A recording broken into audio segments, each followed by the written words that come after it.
Welcome back to Romantasy Chaos HQ, the podcast. We are Avery and Xavier Harleston, healthcare professionals by day, romantasy theorists, and aspiring authors by night. Today we have a special bonus episode for you, but first, this is your warning. There will be spoilers for the entire Empyrean series. If you have not read all 3 books, it may be time to turn back. We are not rated E for everyone. Xavier has a degree in cussing, and he's not afraid to use it. And we will discuss any and all adult topics covered in these books. Now, today we are joined by one of the Romantasy Chaos HQ community members, Megan Reeder Hope. And Megan, welcome, and tell us about yourself. Hi, I'm so excited to be here with you guys. You're some of my favorite Empyrean theorists, really amazing deep dives. I live in Tasmania, Australia, and I feel like my life was changed the moment that I picked up Fourth Wing, and I have been addicted to romantasy books ever since. Can relate. Hard Take relate 2. on that one. So which of the 3 books is your favorite? Look, I think it actually has to be Fourth Wing. I think it's just because it did really change my life. It came along at a point in my life when I was suffering from acute chronic illness, and I could relate so hard to Violet and the way that she's able to find strength in what other people perceive as her weakness. And I just think that it was the gateway drug to my romantasy addiction. I definitely hear you on that. Do you have a favorite quote? I do. My favorite quote from the series is "Not all strength is physical, Violet," which Xaden says to her in Fourth Wing. And as I mentioned before, I suffer from chronic physical illness as well, so it was really close to my heart that it's recognized that people who battle with their own bodies every day actually have a really strong inner strength to remain positive and compassionate and to just achieve normal things every day. But it also, to me, is the crux of Violet and Xaden's relationship in that he is able to see her for who she is, not for her weaknesses on the outside. Yeah. Something that I think her mom shares, a quality that I think her mom shares. Her mom sees her as so Yeah, much more than everyone yeah, else. I Yeah. think so too.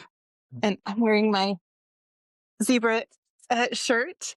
Oh, I'm wearing Shadow my Daddy. Rise from Shadow Daddy shirt. um, so if you could be any side character, really anyone besides Violet or Xaden, who would you be and why?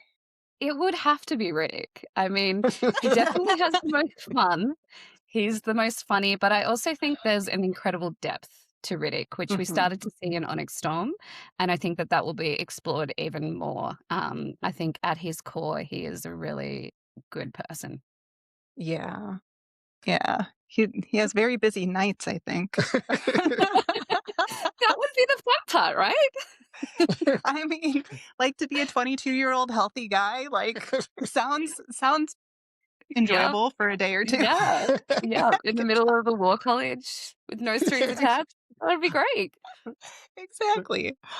All right. Well, on that note, let's get started. We're going to revisit the epigraph from Fourth Wing, Chapter 5. So first, I'm going to read our 1-sentence summary of the chapter. Peromish Griffin attacks in the Esben Mountains force Violet to use her scribe training during her first battle brief, but her encyclopedic knowledge is useless when she faces Imogen on the mat during assessment day and ends up with a broken arm.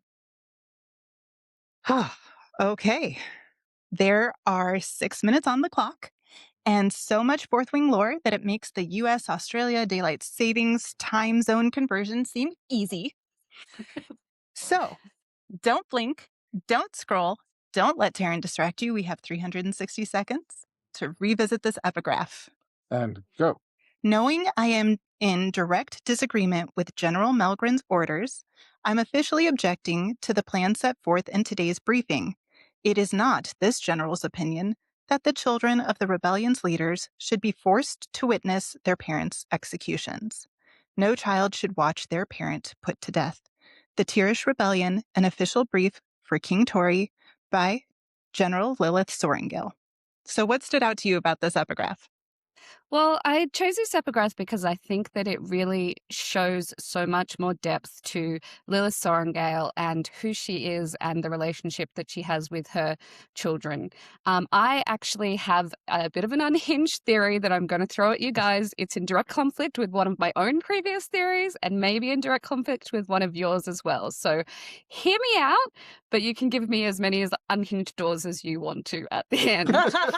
So, I actually think that General Sorrengail is the secret rebel sympathizer, and I think that that is shown through this epigraph. I know that people think that Melgren may be, but I'm kind of leaning on the side that I disagree. I think he would have had more control over the rebels, and I think that the runes that were used against him rather than with him.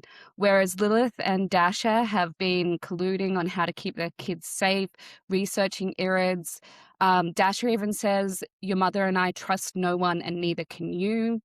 And we know that Lilith knows about the venom, as evidenced by Theophany in Onyx Storm, and she says, "Your mother knew at your age that she was no match for me. That's why she hid behind the wards."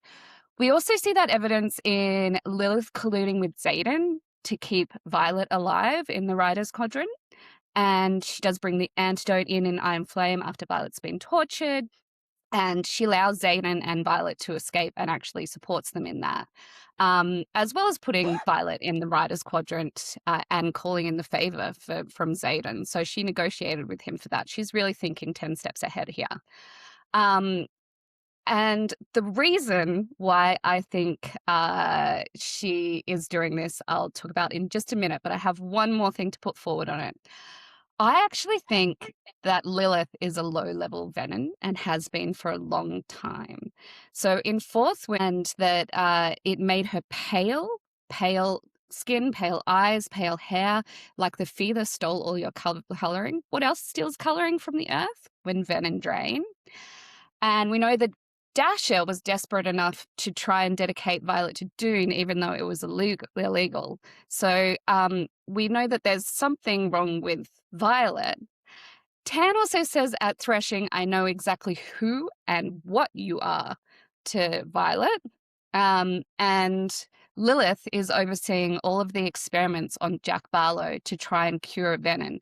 They actually say, "We have tried every method we know of. As you requested, there is no cure, only control." Why would Lilith be trying to look into how to cure venom? So I actually think the reason why Dasha and Lilith are so intent on finding this cure is that dun dun dun, Violet is part venom. So are you thinking that she turned when she was pregnant with Violet? I think that, yeah, she actually had some kind of encounter, maybe with Theophany, and the only way she could stay alive with the pregnancy was to drain. So I think she did So that, but then has remained a low-level venom from there on out. We don't know that she's a venom because Xaden couldn't detect her because Xaden became venom at the same time as she died, so we wouldn't know that there was that crossover there. And I've often thought it was Dane, but we're often given from the Irids that the cure for venom is actually going to be the children and the children making those choices. So there's got to be someone along the line. We've got like 90 seconds left, and this is super interesting because we take off all the hinges from the doors, so and really let them float. It would be interesting if when Lilith was pregnant, she fought with Theophany, and Theophany partially drained her, and that's why she was pale. And then she had to drain, so then you had to draw from the earth to survive, which if you were pregnant, you would do. Yeah. And that would be why Violet was sick and small. Why Violet was and why she was so pale, just like the marks on Dane that get left behind when Absolutely. Jack draws from him. So if Lilith was venom, Jack knew. Yeah. Yeah. And I think it also explains, I always wondered why Lilith would allow Jack to be healed. and to continue that. So after everything Jack's done to her daughter, why would she continue to do that unless she has an ulterior meaning and reason? And I think that there's so much more that we're going to understand about what Dasha and Lilith actually knew and how they've been working together underneath. What the heck is in her journal? And that would definitely explain why Theophany thought she knew she wasn't a match, because she had like physically drained her. Absolutely. Yeah. Absolutely. Oh my So, goodness. you know, I feel like Violet's the key to changing everything. Then an offspring. Oh, Yeah. and that's our Tingles, time. tingles.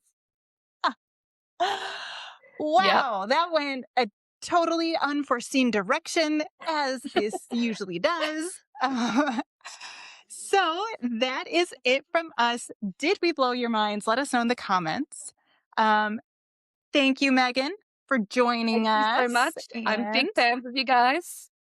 Keep it up. And everyone, remember, we love you. Stay out of the clouds, off the ice, and come back to us. We'll see you next time. See you next time. Remember, lore lovers, fantasy fanatics, and good girls, like, rate, review, subscribe, and share.